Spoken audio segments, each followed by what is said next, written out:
So without further ado, Sylvia, I think we have the first talk from you. So would you like to get started? I'll be timing strictly and cutting you off at the 5-minute mark. Okay. Yes, thank you. This is not my first slide though, so I don't know. When you got the first slide up? Yeah, thank you. So thanks, this day was intense and very interesting. My name is indeed Sylvia. I'm based in Belgium. I'm a philosopher of science, and I'm also a member of Philosophers for Sustainability. Until recently, I didn't really work on AI ethics. My impression was that it was mainly about either speculations about future artificial general intelligence on the one hand, and on the other hand, very concrete harms by AI, but more in the social domain, I think. And very recently, I learned there's actually a third wave of AI ethics that focuses on sustainability or unsustainability of AI. So I got very interested in that. And this is part of the so-called terrestrial turn in the philosophy of technology. So it really takes on board the starting point that we've heard throughout today about the planetary boundaries and the state of climate change, for instance. Yeah, apparently I can't control these slides from here. If you just say next slide. Next one, please. Yeah. So this brought me to a set of questions. One is, okay, there are now philosophers thinking about these problems, but how do their ideas affect the engineers or the policymakers or other people actually making decisions about AI? And how do we ensure that if you make it actionable and sort of play along with the methods that are used in engineering, for instance, that we do not narrow it on too shallow metrics, for instance. And on the other hand, another worry I have, which goes in a very different direction, is more from epistemology. Like, how do we make sure that we are informed by facts, given that we have a research community with a common goal? We may all have the same biases and maybe selective scrutiny about evidence. So yeah, final slide, please. So obviously I don't have full answers. Maybe to start with the final part, I think it's very relevant on this topic to have this type of meeting and dialogue between disciplines. So that's why I'm attending it. I learned a lot already today. And then for this first part, I thought these approaches like life cycle assessments, we already heard an example of that early today. These kind of methods are known to R&D departments, for instance. So I think those are excellent starting points. For now, they typically focus, if they're done at all, they're typically focused on in AI, on generative AI models themselves, and not so much the applications further down the line. I understand that it's already very difficult to do this first step, but I really think it would help if it becomes common practice to include it for all these applications in science and engineering, to have these aspects in view. At the same time, there is a tension with my other question, like sustainability as a concept seems to apply to maybe technology as a whole or society as a whole, not really one AI model or one single application. So I think, further dialogue is also helpful there to keep this broader view and to make sure that we don't only focus on what's easy to measure. That was my very short introduction. My main question is if you're interested in working with a philosopher, reach out and maybe we can do something together. Okay, thank you very much. That was well under the 5 minutes, so thank you very much, Sylvia. James Smith, I think next. So yeah, James. As I say, just say next slide whenever you're ready to flick forwards. And yeah, 5 minutes, away you go. Okay, thank you very much. I'll also try and rip through this pretty quickly. There's a lot of talks, so hello everybody. Thank you for having me. I'm James Smith. I'm a software engineer. I've been working in climate things for a long time. I'm not currently at the moment, but I've been I'm going to talk about a DIY assessment that I did against the Web Sustainability Guidelines. And if you'd like to know any more or do the same thing, then get in touch afterwards. Okay, next slide, please. So what are the Web Sustainability Guidelines? If you've done much in the world of web development, you'll have come across the Web Content Accessibility Guidelines, which is a standard for accessibility of websites, so that people can assess against it and make sure they're doing well enough. WSG is an attempt to do the same thing for sustainability, to take into account all of the things that you should be thinking about. It's currently a draft community group report from W3C working group, which you can find there online. Next slide, please. All right, it is coming.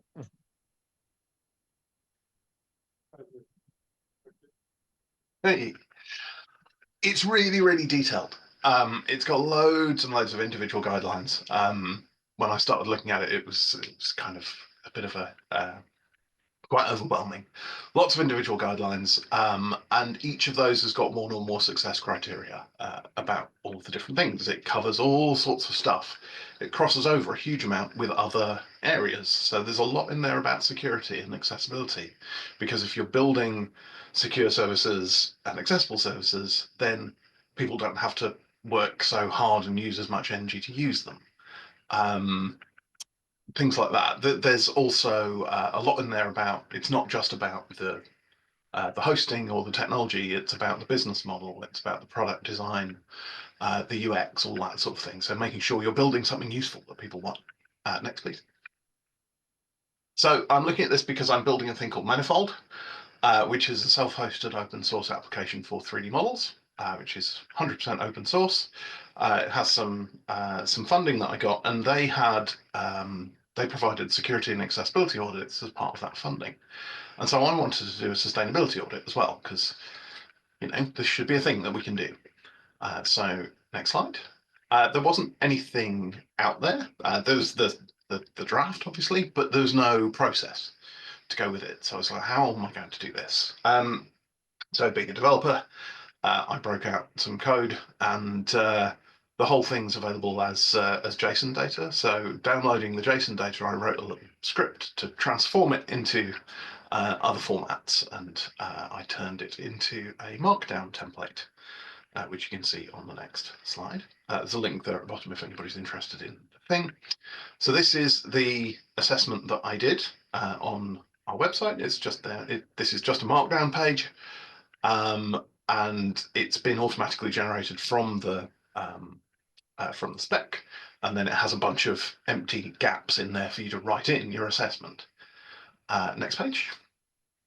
So each guideline, you can see the text that's not in the boxes is the original text of the thing. So I can just read through this and say, right, okay, what am I actually thinking about here? And then I'm going to write into the box my own assessment. Because this is just a DIY assessment of this is just me sat here trying to think about things. All I've done is a red, amber, green type thing. There's no numbers, there's nothing quantifiable, but it's still been really useful. Go to the next slide. I went through the whole lot. I didn't go through the business model bit because I don't have one. But I went through a bunch of it, got a load of that I thought were good. There was a lot of stuff that I hadn't thought of, and this highlighted it really nicely for me. Next slide.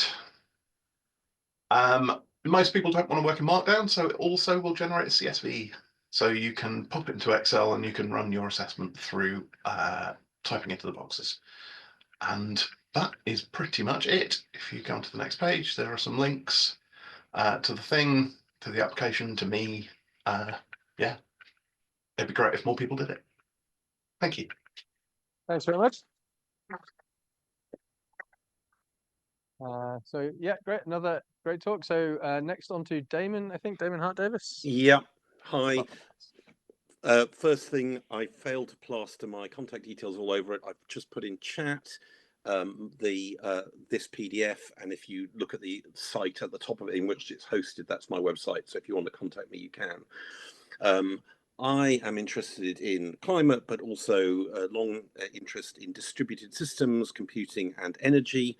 I'm doing a PhD at Surrey about decarbonising heating, which is one aspect of it, and this instead is a bit of a side quest.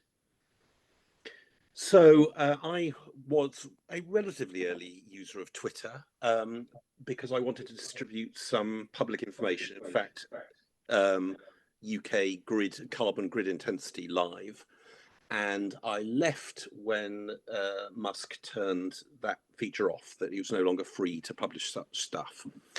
And I thought, well, that's interesting. I wonder what the problem is here. Now, I was one of the earliest internet service providers in the UK, so I've been running my own email for about 30 years, my own email server. That's a federated service. And I've just joined Mastodon, part of the Fediverse. Federation is one way of avoiding such capture. And RSS is a 25-year-old protocol. So any of you get RSS feeds for news or websites or whatever, you may be using it. And if you get podcasts, you're using them. The nice thing is once you've connected, there's no man in the middle. You're going straight to your creative or whoever. Now, there is a problem that there are some people who are very important to the ecosystem, like Apple, for the discovery services, finding new podcasts. And when they are polling people's websites, they are currently wasting 99.99% of the bandwidth and CPU time they used to do it.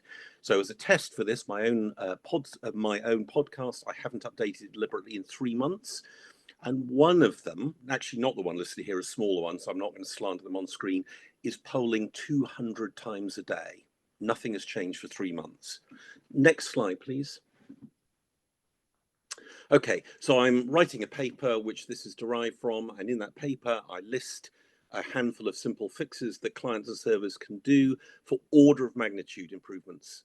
Quite literally, order of magnitude, 2 or 3 orders of magnitude for some very, very simple stuff. I'm pleased to note the author of one of the popular RSS readers yesterday took note of something I'd logged as an issue on their GitHub and has applied an extra one of these. So good, people can fix these things.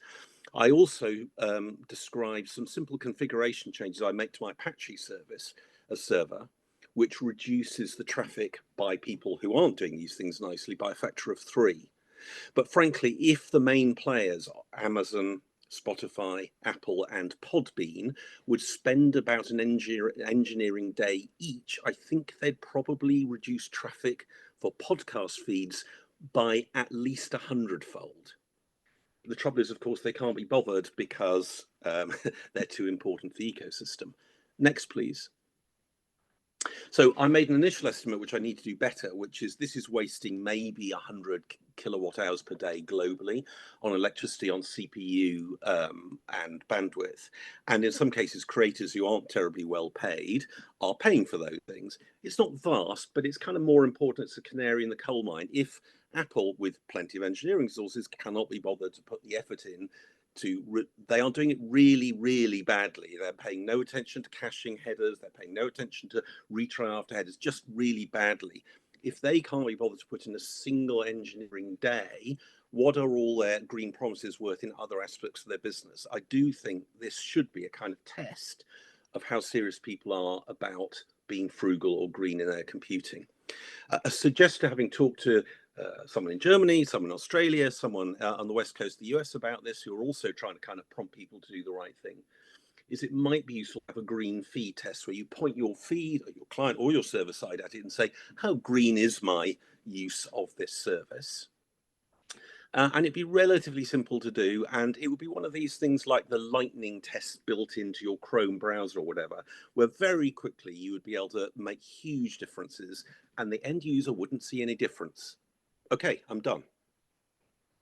Great, thank you very much. Hello, can you hear me? Hi, Axel. So next we've got Axel Roest talking about juice sucking servers. Yes, I have a ton of slides, so let's go quickly. Hi, welcome to my talk, juice sucking servers and how to put them on a diet. Next slide, please. Today I'm going to talk about the idle energy of a server the amount of energy when it's in demand, and how to measure the performance per language or framework that you're running your application with. Next slide, please. Next slide, please. I have 30 slides, so please, next slide, please. Yeah, Oh, we're trying. yes, sorry. Sorry. So I was wondering, what are you using, the audience, to host your service? That's probably the cloud. Next slide, please. And next slide, please. But the cloud is, as everyone knows, is just other people's servers. And I rather host my websites on my own server so that I know that I'm in control. Next slide, please. Next slide, please. So I'm hosting on server hardware. Next slide, please. Which is like this. It's a small servers, my old server. And you host these servers in a rack at a co-location. And next slide, please. I'm hosting at an association. So everyone is responsible for everything in my co-location. Next slide, please. Next slide, please. So you have to own your own hardware, which you host in the server racks. Next slide, please. And it has a lot of advanced networking possibilities. Like you can access the BGP routes, you have cross connects, etc. Next slide, please. And also they do power measurements. Next slide, please. And so this is what it looks like, my server, when it's not doing anything. So it's basically idling. Next slide, please. But if you actually demand stuff from the server, you see that the power goes up.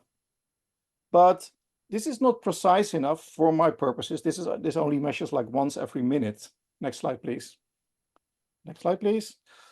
So why are these power measurements important? It's not only sustainability, but it's also last year, the co-location raised their prices by 50%. So it's very important also money-wise to have a frugal server which doesn't use as much money as much money. Next slide, please.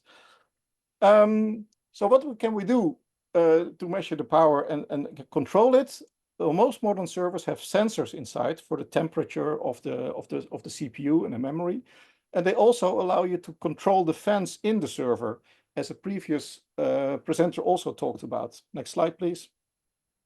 So I'm using a power measurement device that I bought in China. It's not really calibrated or stuff. But the nice thing about this thing is that you can connect it to your own server if you refresh it with different firmware. So you don't upload all the data to China. Next slide, please. So what I noticed is if the server is idle, then the fans are off, it only uses 28 watts. But if you only put the fans on, it immediately doubles in power wattage. So it goes to 54 watts. And then when you actually demand stuff of the server, it raises to about 80 watts. So if your server is idle, as a previous presenter said, it helps just to disable the fans. Next slide, please. But what is more important is the software that you're running your application with. Next slide, please. So the impact of web technology. Next slide, please. This is definitely meant for a different kind of presentation. So what I measure is I do a lot of requests to the server, and I measure the amount of response that I get, the speed with the responses, the load on the server, and the timeouts, if any. Next slide, please. And I use it for the most prolific web languages, so like JavaScript with Node.js, PHP, Java, and Swift. Next slide, please. So what do I want to benchmark? Next slide, please. I needed an algorithm with low bandwidth requirements because I don't want to measure the bandwidth. And I also don't want to use a database because then you measure databases. Next slide. So I needed a pure function, which can run on the CPU only. Next slide, please. And I settled on the Fibonacci sequence. Next slide, please. Which is a very simple sequence from the 11th century, or sometimes some even say earlier age. It's a mathematical sequence from 0, 1, 2, 3, 5, 8, etc. And it's easy to compute. Next slide, please. But it's also very nice that it occurs a lot in nature because it's connected to the golden ratio. Next slide, please. Like you see here. Next slide, please. So, but disclaimer, I'm not a pro web developer. So I asked ChatGPT to create a JavaScript and PHP functions for me, and a friend of mine delivered the Java version, and I only myself wrote the Swift version. Next slide, please. Next slide, please. Next slide, please. Yeah, we can go. Okay, just stop. So what I did see, indeed, when I ran all these different applications side by side, the power indeed goes up when you demand stuff from the server. But the amount of work is different per technology. Next slide, please. So can we ask you to wrap up and Yes. come to conclusions? I only have three more 5 minutes. slides. Okay. What you see here Very is quickly. that the power of the power used differs per framework, and Java and Node.js are use like 20% more power than if you run an application in Swift. Next slide, please. Next slide, please. Next slide, please. And so here you also see that this is the wrong slide. Next slide, please. So here you see that the server stops responding in some languages, whereas other languages are more efficient and keep on going. Next slide, please. And next slide, please. And next slide, please. And next slide, please. So here you go. This is the important one. This is the most important thing that you see here is that Java uses way more, 40 times more memory than a Swift application, and JavaScript also about 10 times more, which means that you can run more applications on a server if you use a different framework, a different language than you might need to. Okay, thank you. Wrap up. Okay. Thank you very much, Axel. That was a heroic attempt to get through that number of slides, so we're very well done. So the next lightning talk is by Yurong Yu from Imperial, I think. Yeah, Imperial. So take it away when you're ready. Thank you very much. Yes, thank you. Actually, I'll make it short. So basically, I've been working with Imperial Sustainability Office and also ICT. This whole project, next 2 slides, please. 2, and next. Yeah, so basically we produced our sustainability report last year, 2022 to 2023.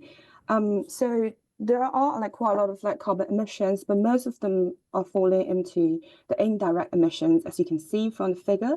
So among those, of course, like I know we've heard a lot of talks today covered like how much energy we're using when running these softwares, but these are all like more like scope 2 emissions. However, like the majority of the emissions falling into the scope 3 emission, which is the focus of my work.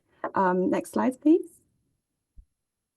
So because of the data scarcity, we had to use very simple but procurement-based algorithm. This is called Hasket. We use like a multiplier offered by government, which is 1.502 kg CO2 equivalent per pound spending. However, like next slide, please. However, after we did like the whole year calculation, we realized the calculation comes out with like a 28.4% of the emissions arising from IT services, especially software. So we wondered like if this 1.502 multiplier is right or not. However, we found it's really hard to break it down because it's really hard to trace the whole like life cycle and also the supply chain. So we created this project. Next slide, please. So at Imperial, we're like a very gigantic institution. We actually have quite a few, management, software management, and hardware management systems. So we saw like we wanted to approach from that. However, we use like, for example, these 4 systems. These systems include some information, but it's not really enough and sufficient to calculate scope 3 emissions. That is why we decided to go back. Next slides, please. We decided to go back to suppliers, and we want to collect more like first-hand data from suppliers. Next slide. So we created like a list of questions, very sophisticated, and we go to as many suppliers as possible from Imperial internal database. However, we get very, very limited responses regarding the sustainability data. Then we decide to try to work out like if we can use the empirical, like existing publicly disclosed data to calculate the multipliers. Next slide, please. Next and next and next. Sorry. Yeah, so we use this very, very simple model. So basically we add up all the emissions from what these companies or suppliers report, and then we multiple like Imperial spending on that, and then we divide it by the annual revenue of this company, and that's how we get out their Scope 3 emission, and then use that. We convert that into like a new multipliers. Next slide, please. And interestingly, first of all, I have to concede like the data is not available in most cases, but from the accessible data, well, was like very like validable, like verifiable data source, all of the multipliers is much lower than the multipliers that provided by the Hasket. Then it leads to our question. Next slide, please. So we got this key takeaways. So a lot of multipliers are generalized from the industry. However, this is like more sector-wide. Maybe this is not specific enough to be used in different contexts and scenarios. Also, it is still quite limited, like because the suppliers report are not necessary or compulsory. These will lead to a lot more problems. So we will be working on how to develop these. We need to, like as an industry, we need to work on how to develop the whole system in the future. Yeah, so basically that's my talk today. Thank you. Great, thank you very much. So I think our next talk is in person, Imran Latif, or is he online? Yeah, this is ours. It's online. Oh, you are online. Sorry, it was on the schedule as in person. Yeah. It's Imran Latif, but these are not the slides, though. Keep going a bit more. When there you go. There you Yep, go. this is the one. Yep. All right. So, Okay. hello everyone.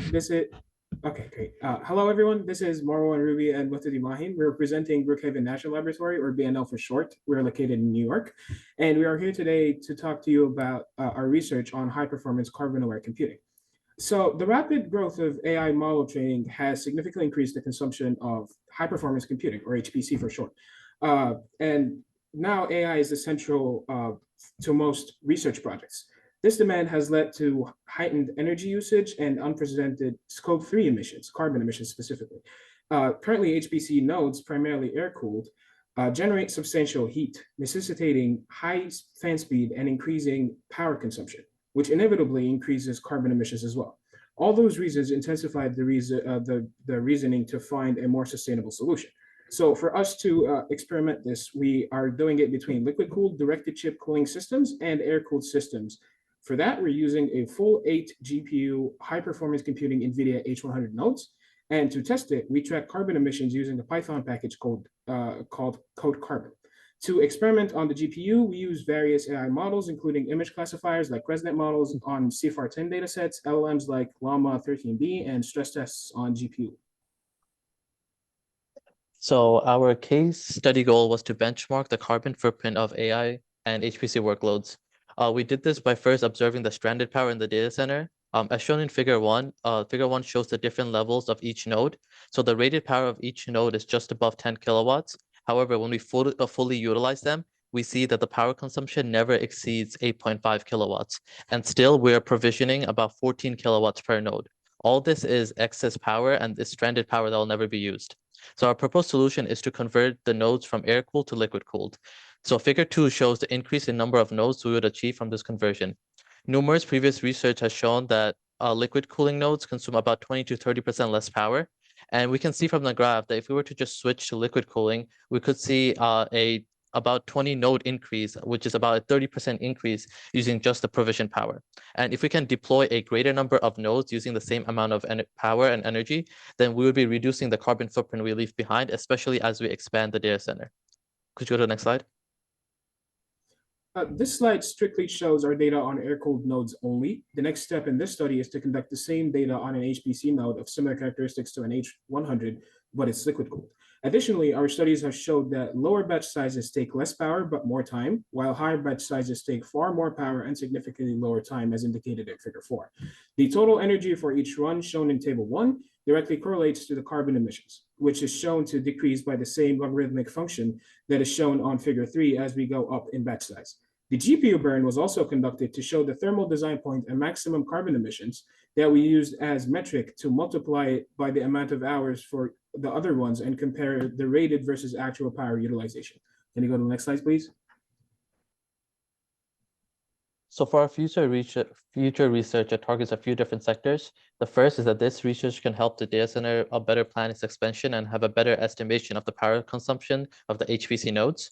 We're also currently working on running the same exact tests on liquid-cooled nodes to gather the same power consumption and carbon data for a proper comparison. Also, we are looking into energy reuse applications such as space heating, water desalination, and fish farming so that we can create a circular economy. The continuation of this study on liquid cooling will give us a more accurate measurement of the instantaneous power draw needed, which further allows for more nodes per rack, increasing the overall power utilization provided to the data center. Our data has shown that it could be used to schedule workloads optimally using a concept called distributed data parallelism. Not only that, but it also provides us with automatic scheduling of very, very large models during off-peak hours, which not only helps reduce the costs, but also the carbon emissions to the more sustainable electric farming methods used at night. Thank you very much.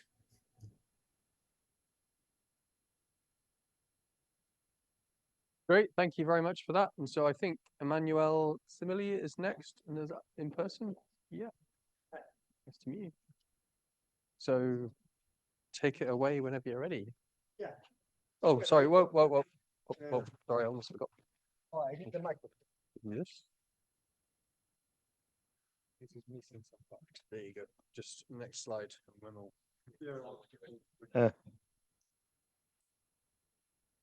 Okay.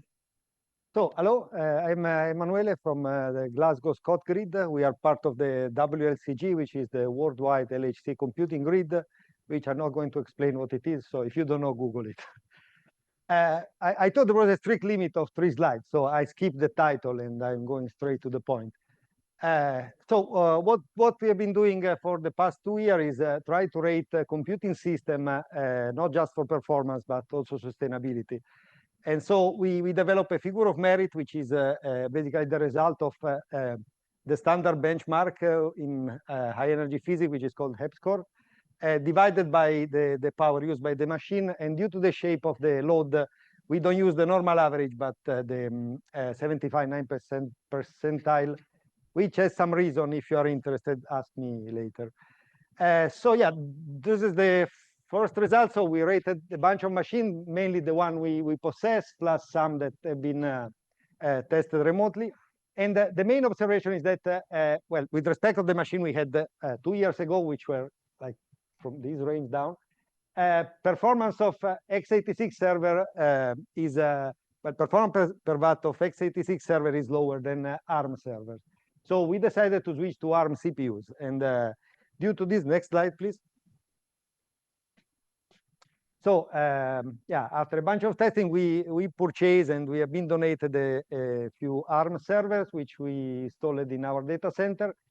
And so they are reachable by LHC experiment through our standard job submission point.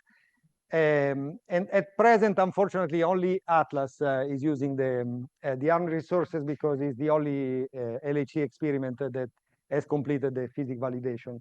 The others are on the way, so they will hopefully come in soon. And so we have about 4,000 ARM core, of which, yeah, almost half are in use all the time, which is good. And yeah, and plus we have a monitoring system which allows to check the power consumption per server and the job running per VO. So with this, I'm now trying to develop a a CO2 accounting system or a power usage accounting system for a virtual organization. Next slide. And then, since we are looking at new architecture, we recently purchased a test box with a RISC-V processor. So I've been running some tests, not the standard HEP score, because there is no build for RISC yet. But yeah, I've been using some GN4 simulation. Again, GN4 is a particle simulation tools, which I'm not sure you're aware about. And so I tested this, just the performance as event per second and the performance per watt. And yeah, as you see, RISC-V machines are not very performant at the moment. So they are just slightly better in performance than a 2017 desktop computer. But in power user, they are actually a little bit worse. And they are totally, below the standard server solution that are available now. So for now, it's not mature enough to be used in computing. But yeah, since there are many companies interested, that the situation can change quickly. Especially we have the European Processor Initiative, which will build a processor based on RISC technology in the next few years. That's it.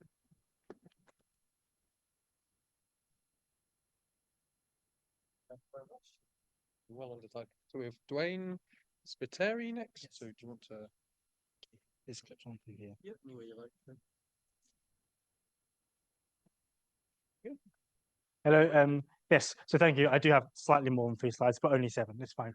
My name is Dwayne. I used to work alongside Manueli in the ScotGrid WSCG group.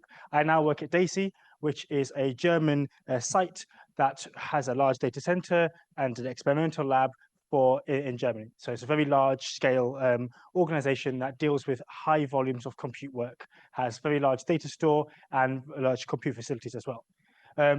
So what to do? So I've created yet another digital twin, and this digital twin is going to model the data center. Why? As a data center, we are looking to be a part of the solution. We are aware of our impact, and what we want to try to do is model that impact so that we can influence others in our ecosystem to reduce their impacts. So initially developed at the University of Glasgow, there's a data center framework, and the simulation takes into factor 3 things. So the machine schematics, which Manueli had just mentioned, so power measurements, but also power measurements based on frequency.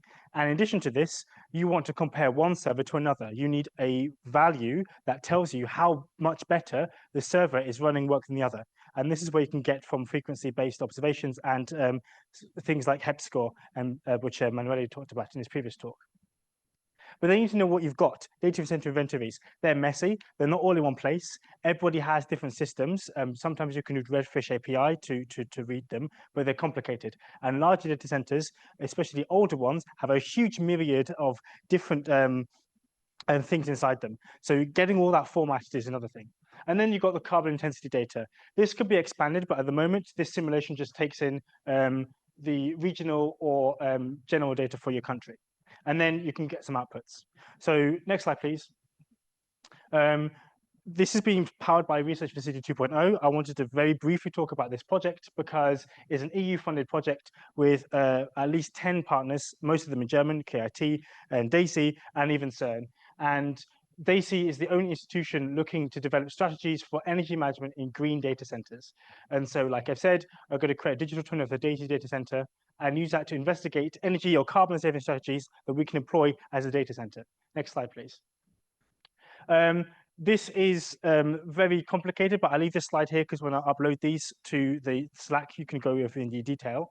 But essentially, you create a simulation which is based on worker nodes, so the worker nodes that you've got, the jobs, when and how you want to submit them, and then you spin up a cluster which feeds in jobs, and then it will output some energy and data schematics, which you can see on the next slide. Because this is an example output. So you'll have how long it takes you to run in real time and in normal time, information about the job, like how many you ran, total and average CPU, estimated energy used, and therefore its CO2 equivalent. Next slide. So what can this be used for? Well, this is a very flexible and modular tool. It's a huge variety, and I've only got 5 minutes, so I want to give you 2 use cases. The first one is, can you save carbon by shifting work? So we insert jobs for a fixed number of times, so you fill your grid, and then you basically see what happens when you clock down nodes when the grid is high in carbon usage. And you see here, we see percentage at 17% reduction of jobs and a 25% peak time energy reduction. These are numbers. What is important is at the very top, the keynote talk we had first today, each of these individual jobs, these numbers don't matter. It's the relative comparison. And here, when you forecast clock down, every single job you use is more energy efficient, even though you do less work. So then you've got to determine whether that matters or not. Next slide.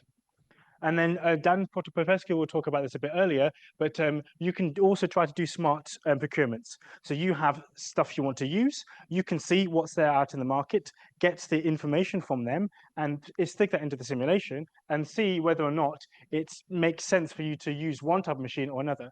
And you can see going from what you have to some new models, in operationally, you could save carbon by running the same amount of work on new servers. But this is when you know you have to replace the servers. Next slide then. And that's the conclusion. So we've created a simulation to try and test different kinds of operation of data centers. It's modular, so you can spin up your own different types of data center and model your work there. It's currently private, but once the code has undergone some testing, we'll expand it to make it freely available to other people. And it only looks at compute. For data centers like us, high geoparticle physics, compute is most of our input. So storage is about 70 to 20%. So we're focusing on the dynamic aspect of that, which is compute at the moment. Thank you.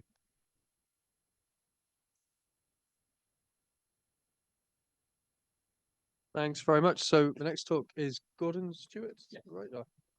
Yes.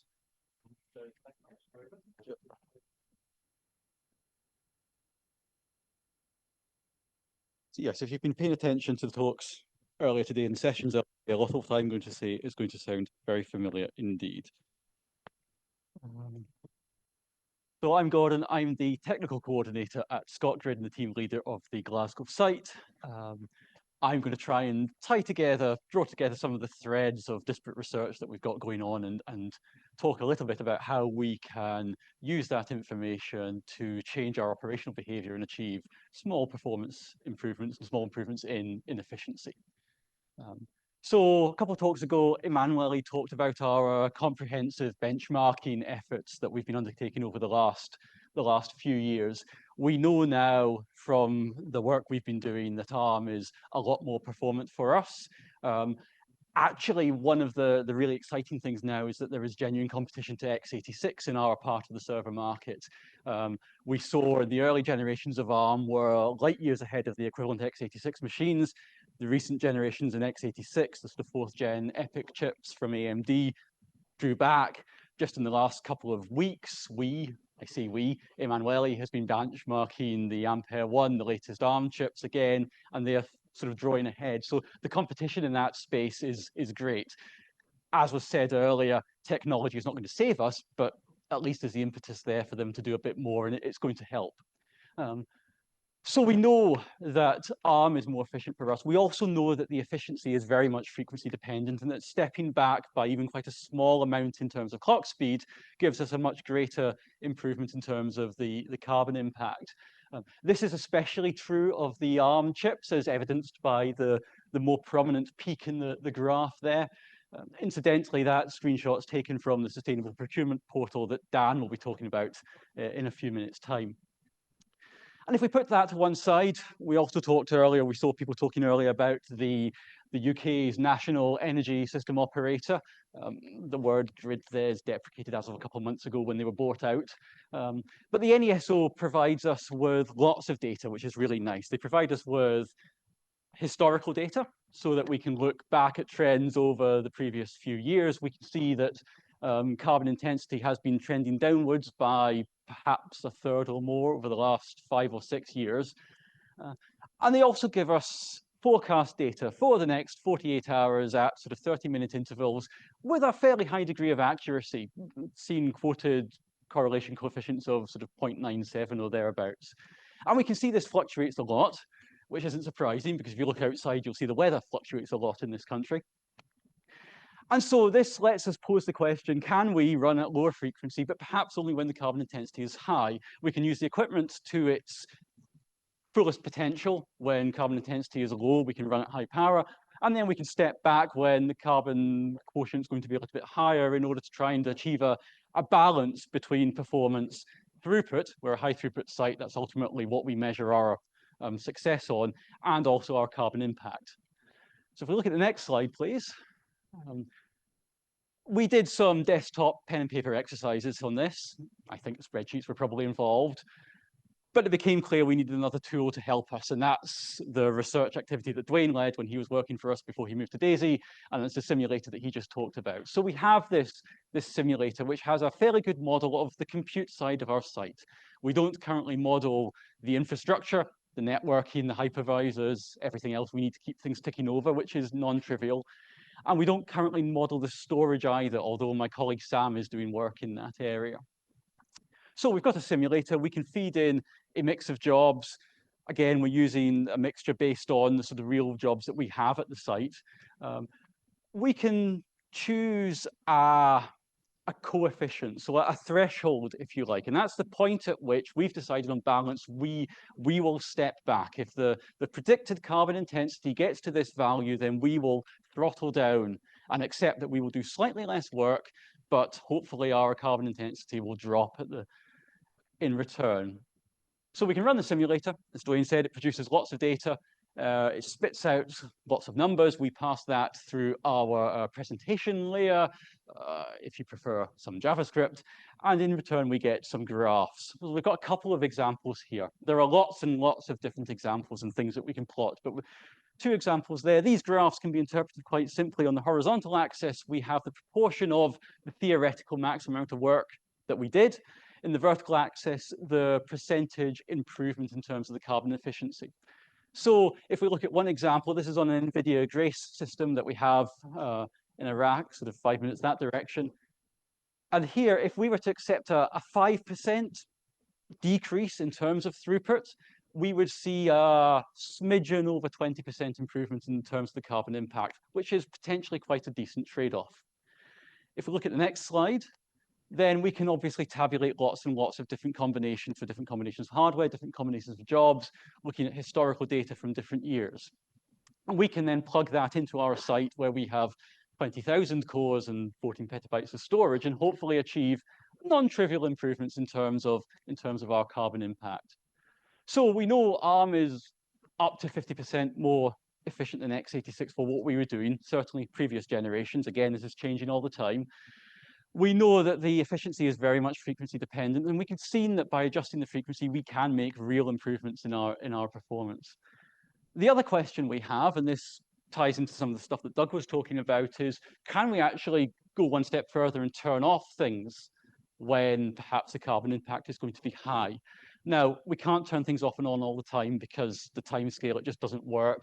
And because, again, that has an effect on the sort of the lifespan of this equipment. But perhaps we could turn off the older kit, the much less efficient kit, and only bring that online when the carbon intensity is likely to be lower.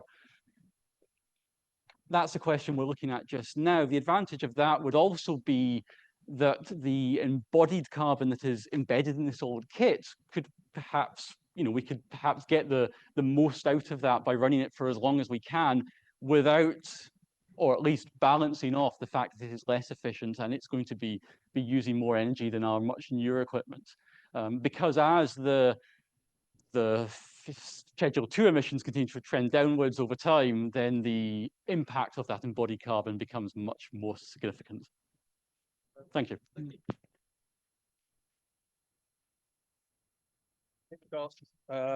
Hayward. Thank you. Thanks very much. Okay, so I'm going to give a quick overview of a kind of pivot that's happening in my research at the moment. So I'm going to give very little detail about what I actually do, because it's not really relevant to the sustainability side of things, but I'm going to give a kind of high-level description of why I'm why and how I'm changing the way I'm looking at things. And at the center of it is this sort of comparison of ways of thinking about sustainability. So on the right, I've got this set of scales, and I said we could think about sustainability as being in balance. If we want to do more stuff, we have to spend more resources to do that work. And so our environmental cost would go up if we want to improve functionality or performance. And if we want to decrease the resources we're consuming, we have to stop doing something. We have to do things more slowly or lose some kind of functionality. But the other approach is to think of the task we're trying to do less as work we're trying to finish and more of a destination we're trying to reach. And that's where we can start thinking about things in this kind of graph-like approach, where we're trying to get from A to B, and we don't really care how we do it, as long as we arrive at the right destination. So we could take the dashed route, but we might find that there's some other route, and we can find a different path, maybe going through one of these lower circles, that saves us having to do some work. We do some different task, complete some different work, and it gets us the same end result. And that way we avoid this balancing act. We don't necessarily have to consume the same resources to get to the same destination. Next slide. So I'm looking at this in the context of network protocols and quite low-level network protocols. So this is layer-free stuff. And I've been looking at the identifier locator network protocol, which is an evolution of IPv6, so sort of what the future of the internet might look like. And part of the motivation of ILMP is to avoid working against the existing protocols we have. So a lot of modern use cases for networks sort of push against some of the constraints that are locked in for earlier design decisions, a big one being mobility. We all have mobile devices that connect to different 5G masts, and there's a lot of management that has to happen behind the scenes to make that all run smoothly, because we have to jump through hoops because of how IPv6 and IPv4 work. ILMP tries to avoid these costs by taking one of these new paths to the right destination. We solve the problem in a different way, so we avoid some of those costs. And this is great for things like mobility and multi-homing, so as our mobile devices or our servers that have multiple links for resilience. I've been looking at how this is also good for developing privacy solutions. So it gives us a bit more leeway to develop new privacy technology because we're not so locked into some of the constraints of existing protocols. So this is all about designing for a particular functional goal. But my recent thinking, if we go to the next slide, has been repurposing this to look at the carbon benefits. So we've taken something that was all about new functionality and performance and making networks better in terms of the things they let us do. But it brings us a bunch of environmental benefits kind of for free. So one is to do with the aggregation of routing tables. So when we send data across the internet, we have to find some kind of route to get to where it's meant to go. This involves looking things up in address books, and the contemporary approaches to mobility and multi-homing tends to make those address books very big. So you have to spend a lot of time looking through them. With ILMP, you can make these address books much smaller, so they're much easier to search through. And so you have lower costs when you try and do those lookups. We have cheaper mobility handovers. So when we move between 5G masts, that can be done very efficiently. There's similar cheap handovers with protocols like Quick, but ILMP is doing this with a bunch of other benefits as well. ILMP also has very green deployability. So it can be released as a kernel patch. So you just update your operating systems on your end systems. So it's only software that's changing and it's only on end system machines. You can keep all the already deployed network hardware. You can keep all the hardware you have running your endpoints. So we avoid some of the costs of having to buy new equipment that might normally be associated with a big change in how technology works. So my ongoing work at the moment involves kind of looking at some of the core ILMP development. We have a working prototype that we're using for some tests, primarily focused so far at the kind of functional goals from the previous slide. But I've also tried to think a bit about how we measure the environmental impact. We've got a kind of big shift in how the infrastructure of the internet might work. And so it would be really good if we could develop metrics and say, this is the kind of impact this is going to have. And so we can then use that as an extra motivator to do this kind of change and reduce these environmental costs across the entire network. That's not easy to do, especially with stuff like the routing table lookups, because the improvements you get are very hard to quantify. Just because I am doing something means I make the routing lookups slightly smaller, but this applies for everyone else everywhere, even when they're doing something completely unrelated to what I'm doing. So it's hard to directly tie that into something I can then measure and get a good metric from. So that's my quick summary of that. I'll finish up there.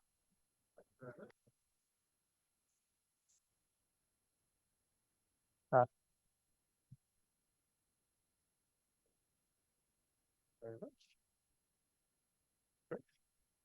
So Dan, So you change the slide. Wim will no, yes. You just need to say next slide, please. So Yeah. the last speaker is Dan.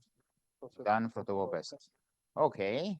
So good evening, everybody. My name is Dan Protopopescu. I'm a physicist at the Glasgow University in the particle physics group. Now, because today we heard about the cost of deleting an email, about the cost of training a large language model, and the cost of switching off the fan of your CPU, I have to put things in perspective. Modern particle physics would not be possible without massive computing. For example, we run our physics simulation on the worldwide computing grid. And that means billions of jobs run annually. And the job here is of the size, let's say, of 6 to 8 CPU hours, an average job. So you do the math about that. You heard from Gordon that you can change the slide. You heard from Gordon that our group is maintaining a grid site for WLCG, which means a compute cluster. So we are aware that efficiency savings start with procurement. Basically, in plain words, buy hardware that gives you more throughput for the pound spent, and it's cheaper to run. So yeah, easier said than done. So we put together a tool for cluster admins or procurement people to use data to inform their decision process when they buy new resources. Yeah. So we populated the database with configurations that we had access to, that we use or that are available on the market. We made a web interface that is available to anyone from everywhere, where they can input relative costs, because we thought people will be reluctant to put actual quotes into a website that they don't own. And from here, they can use the benchmarks that Emanuele talked about. Can you change the slide, please?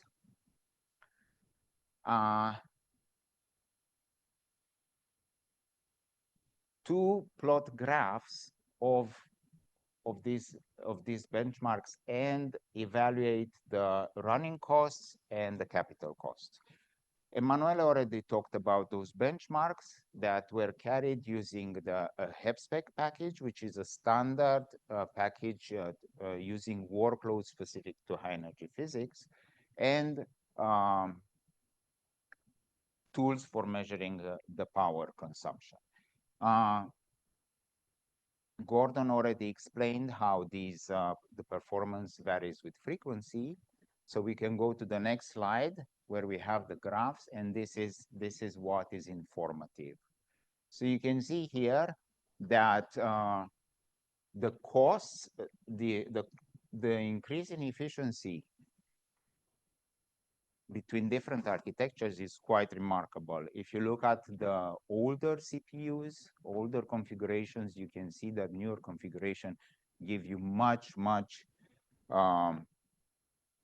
bigger efficiencies. If you look on the horizontal axis, you see that you can get more throughput for less money spent. So you input on the first page of the web tool relative costs, and then you click on plots, and you can see immediately how everything lines up, and you can take a decision based on these graphs.